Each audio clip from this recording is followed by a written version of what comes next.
There are now more than 350 Latina and Black women startup founders who have raised $1 million or more. When we first released Project Diane in 2016, we reported that fewer than 20 Black women had raised $1 million for their startups. By our 2020 report, we had identified 93 Latina founders and 90 Black women founders who had reached that milestone. So it's been quite a boom in the past 2 years. With the 2022 Project Diane report, we set out to explore the types of startups Latina and Black women are founding, the ways in which these founders are navigating the funding landscape, the locations in the U.S. where founders are securing funding, the changes needed within the funding ecosystem, and the overall codification of the state of VC for Latina and Black women founders.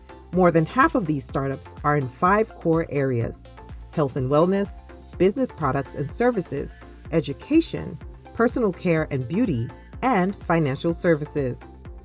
When it comes to navigating the funding landscape, education is a key factor. Stanford and Howard have ties to the most Latina and Black women founders, respectively. The most attended school overall among Latina and Black women founders, undergraduate and graduate combined, is Stanford University, one of the top 5 schools for VC-backed entrepreneurs.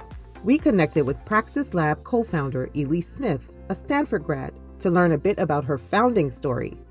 As of 2022, her company has raised over $18 million in venture capital. So I was doing the MBA and Masters of Education at Stanford.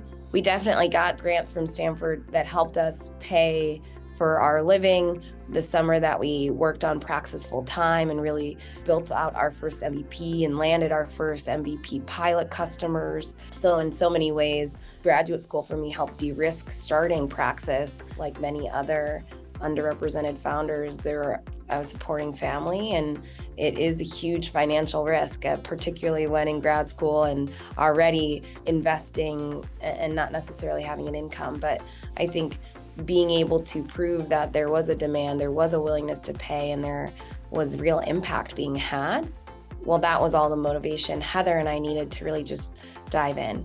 We have a really lofty mission at Praxis. We want to make society more equitable, and we are partnering with workforces and workplaces because that's how we believe we'll have that greatest impact at scale. And so really for me, success is moving the needle both for an individual learner who challenges their own perspectives and viewpoints and beliefs in a way that allows them to change behaviors, change their mindsets, and create more equity and inclusion, maybe just in a conversation with a colleague. Stanford's impact on founders isn't just through matriculation. Founder Sandra Velasquez completed the Stanford Latino Business Action Network's Business Scaling Program. Its impact on her business vision is clear.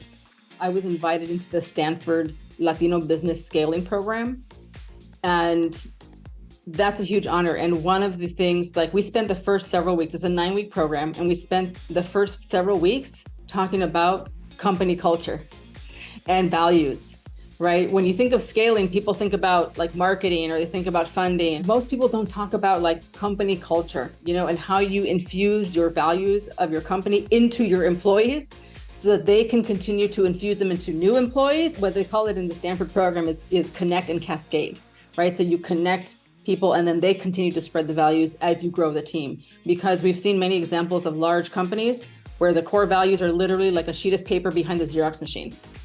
And core values are really the guardrails. They're like our commandments, right? I think of it like when I set out to create this brand, I wrote out the core values like I was creating a religion. Networks are power for founders who land the coveted VC funding. Tanya Menendez, co-founder of Snowball Wealth, is a Goldman Sachs alum. She's raised $1.6 million in funding sources, including venture capital, angel investment, and other sources. The first realization for me that, no one ever teaches you how to build wealth in the US. It's actually much easier to get into debt than it is to begin to invest. And 10 years later, it's still the same case, right? And fintech has evolved, but what they've evolved into has been helping remove a lot of the emotions around money.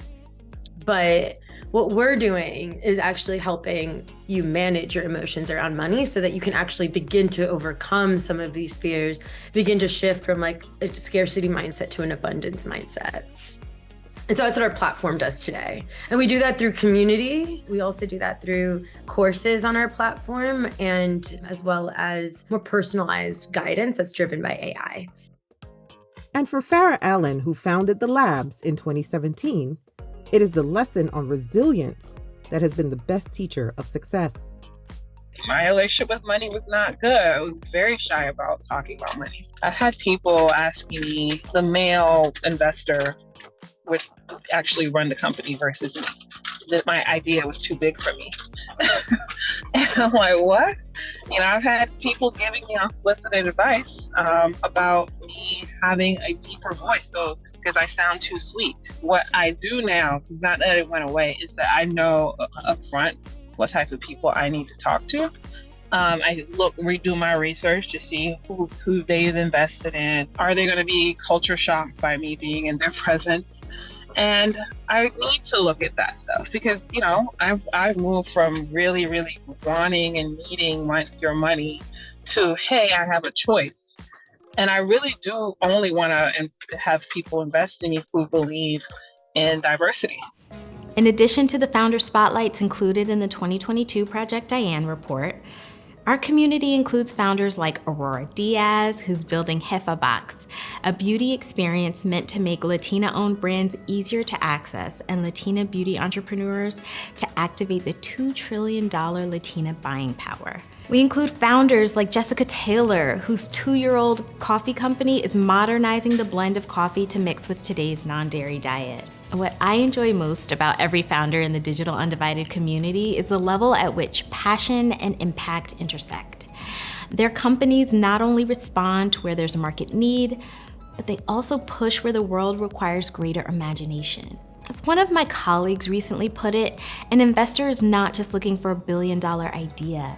They are looking for a billion-dollar person to invest in. And working in a time where leadership is refining to include traits typically tagged as feminine and therefore discarded, our aim is to support founders in presenting their story, their vision, and their brilliance in the most effective way possible, while also working with our partners to reimagine an entrepreneurial ecosystem that serves more visions and styles of leadership. To learn more about the full Project Diane report and the journey to 1%, visit digitalundivided.com/Project Diane.